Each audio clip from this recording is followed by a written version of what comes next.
Magandang araw po sa inyo lahat. Latest weather update po muli tayo, pero bago po tayo magsimula, hihiling lamang po ako ng isang like, subscribe, and pahit na rin po ng notification bell bilang suporta na rin po sa ating YouTube channel.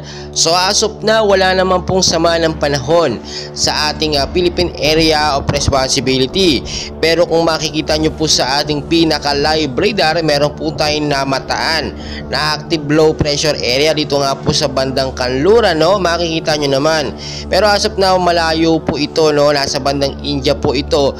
Pero nakikita natin or binabantayan natin dito yung extension po ng kanyang hangin kung saan daraan. Kasi doon po yun magkakaroon ng epekto sa ating bansang Pilipinas. Do mahina lang naman, pero hindi po natin pwedeng balawalain. As of now, itong active low pressure area po na ito ay mayroon pong lakas na 55 kilometers per hour. Pa northwestward po ang kilo, sa bilis naman po na 10 kilometers per hour. So makikita nyo yan, no? Posibleng dyan dumaan etong hangin nga po nung bagyong ito or yung active low pressure area na to. Pero ang hypnosis po natin ngayon, meron din po tayong pinapantayan, no? Ito po nga northeast monsoon na siya nga po tumatama or nakaka-apekto sa ilang bahagi po ng Luzon, Visayas at Mindanao. Kasama po dyan yung shoreline na alam naman natin, makikita nyo sa live radar natin, ito pong kulay blue na yan na guhit-guhit na yan, yun po yung tinatawag natin na shoreline.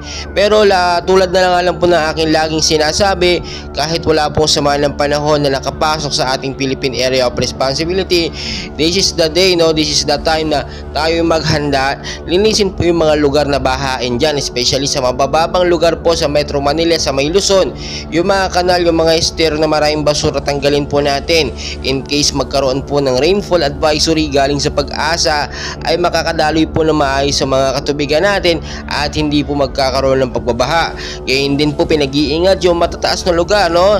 Sa banta naman ng landslide, kahit wala pong bagyo, pwede tayo magkaroon ng mga rainfall shower tuwing hapon at hanggang sa gabi, no? Kaya mag-ingat kayo dyan. Always check po sa lugar kung malakas ba ang pag-uulan, lalo na yung paglambot ng lupa na pwedeng maging cause po ng landslide, no?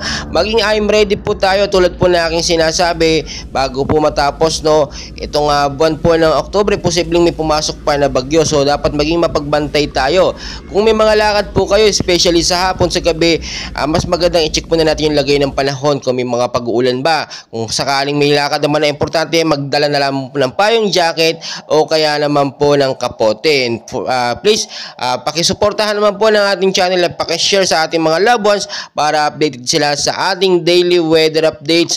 Maraming salamat po sa inyo lahat at magandang umaga po.